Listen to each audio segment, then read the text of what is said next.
It was Saturday night. Pattu's phone didn't stop beeping because of the incoming messages from her friends, Jansi and Lila. To Pattu and her two best friends, it was their first time going to a gig of their favorite boy band. Pattu, dolled up in sparkly jewels, blue eyeshadow, red lipstick, and was about to leave when she was struck by her father's shouting. Look at that color! You look like one of the nasty rats who sell the bodies for money. Wipe that off of your lips or I'll make you. Appa, it's just lipstick. Every 18-year-old girl wears it. Plus, I'm going out for a movie with Chansey and Leela. We're not out to have fun with men. I'm nothing like that. I said wipe that off. I should teach you a lesson. Stop, Appa, it hurts. Ma, tell him to stop, please. Please, just listen to what he says, Pattu. For your own sake, don't argue with him. Why are you always giving us hard time harder than it already is? What are you wearing now? You want men to stare at your chest and thighs? Do you crave for people's attention that much? I guess men are the ones who should learn not to look at women in such a nasty way. You foolish devil! You never listen to me! Okay, Appa, okay, I'll change. It has always been the same person shouting and the same person begging her father to stop. As a matter of fact, the neighbors could even hear their argument word by word. But for them, that's what a mischievous child deserves. Pattu, you will no longer need to attend college. I thought it would be so much better if you could help your Amma at home and earn some from sewing. What are you saying, Appa? So, all of my efforts just go to waste? You can't just stop me like that. I've come this far. Ma, please tell him. I'm sorry, Pattu. I've tried.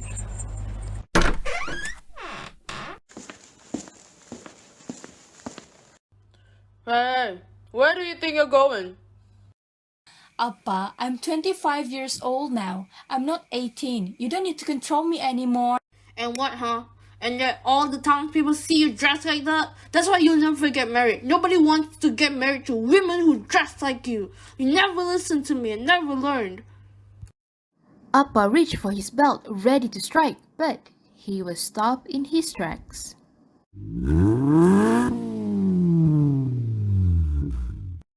Appa peered out of the window and looked back at Amma. Woman, go and prep your daughter. Put her in the nicest sari. Make it quick. He's here. Welcome, sir. How was the journey? Come in, come in. It was fine.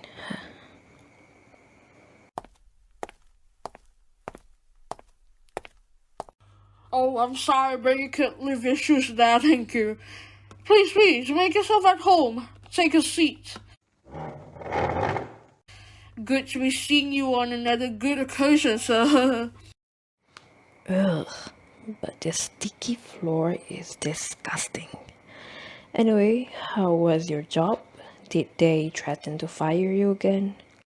It was 9 a.m. and the smell of booze filled the tiny living room like a punch on the nose of the house ladies.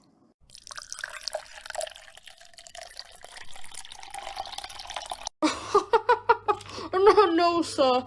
Everything went fine after you helped me. It's hard being the sole provider for these women, you know.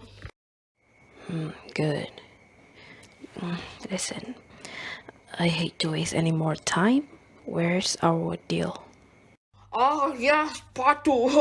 Oh, she'll be here in a minute. Woman, Amma! What's taking so long? Don't let our guest wait. We're coming. Oh, there she is. Wow. It does feel like I've won a lottery. She's stunning. Let's wrap up this deal as soon as we can. You imbecile girl! You should be thankful I found your husband. All of Pattu's attempts to oppose the arranged marriage have been shut off right to this moment. She gave a final plea by exchanging glances with Amma, hoping she can call it off.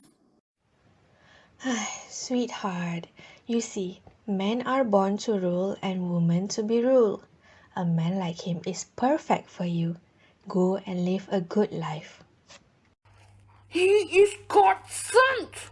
He can help you become a good woman. You won't need to worry about a single cent at all for the rest of your life. Only fools reject a lad like him.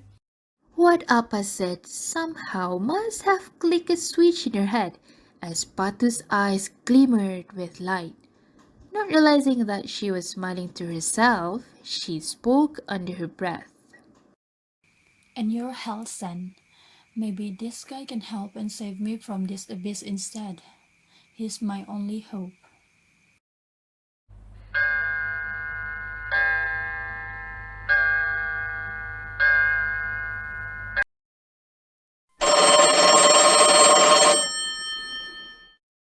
Hello?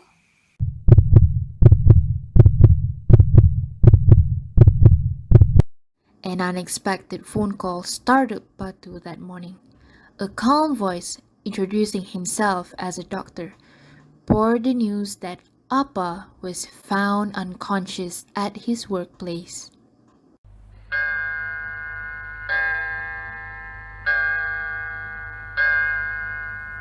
Stricken by the death of her husband, Amma's health began to deteriorate. Soon, she was bedridden. Being an only child, Pattu was obliged to take care of her mother.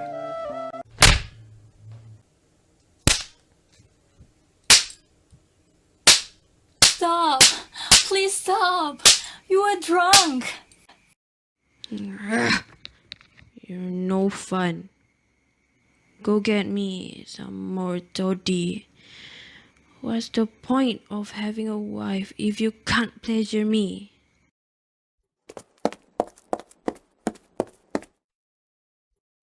Pattu, come here. You should submit to him, my dear.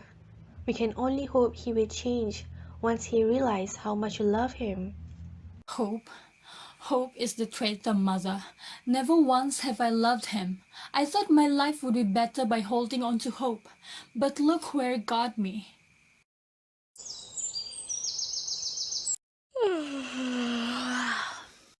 One morning, Pattu woke up, feeling nauseous.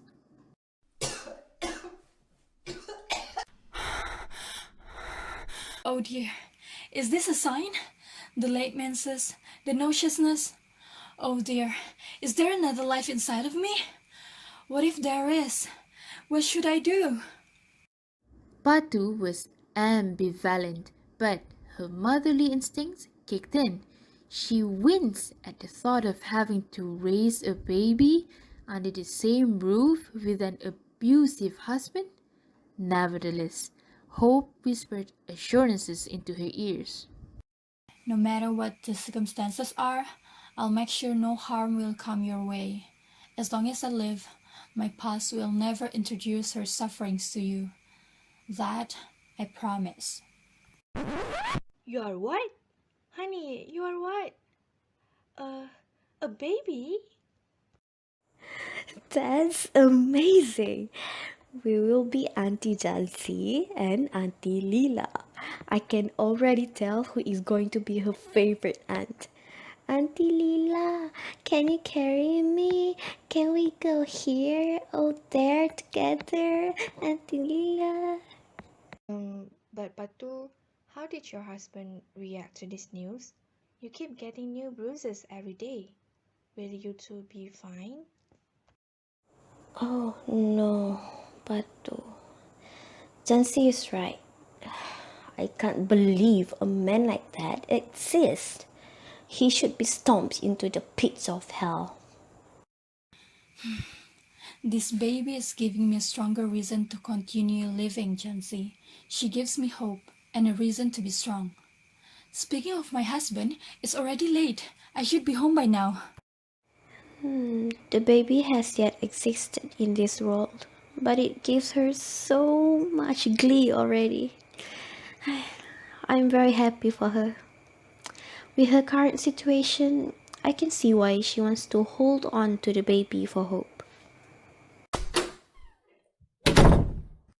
When Pattu got home, her drunken husband was enraged.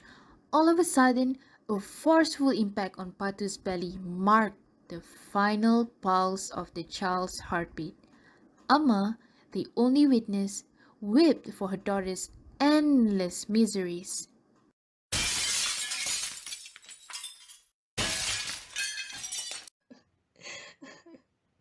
God, if a child's joy caused a mother's misery, then take me.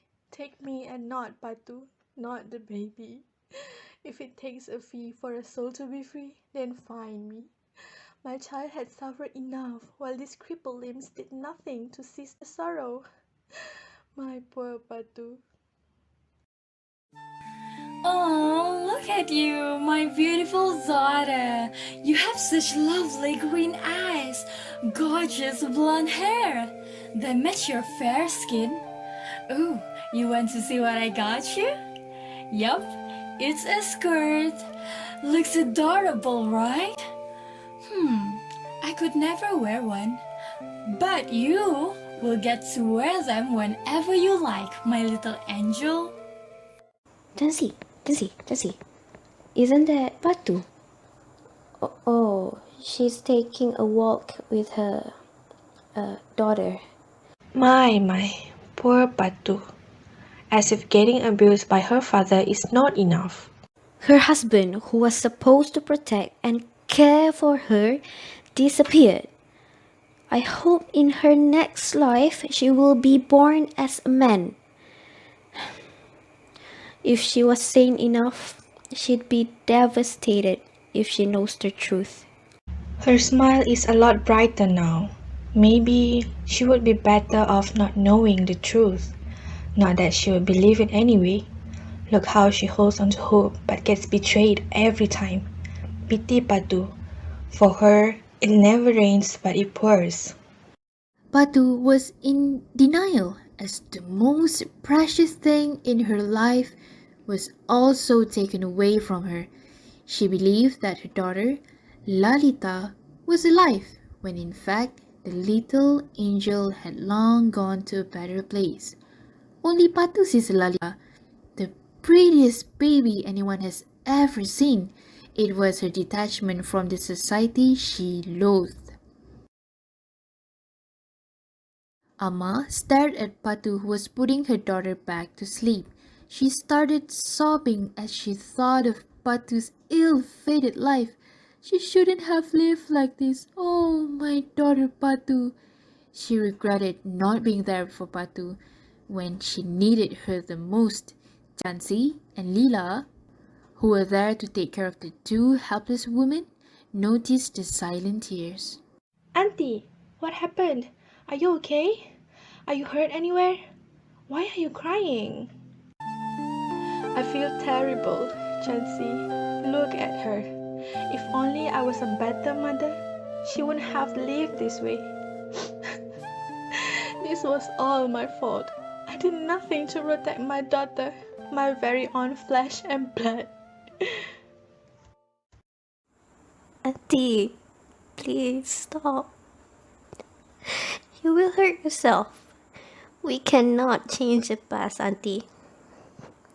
Pattu is our best friend. We will take care of her. And we will take care of you too, Auntie. Jansi and Leela's hearts sank when they saw how sorrowful Amma has become throughout the years that they have been with the family. Meanwhile, Pattu was finally happy in her own world with a beautiful imaginary sweetheart. My daughter Lalita. To terrify children with the image of hell, to consider woman an inferior creation, is that good for the world?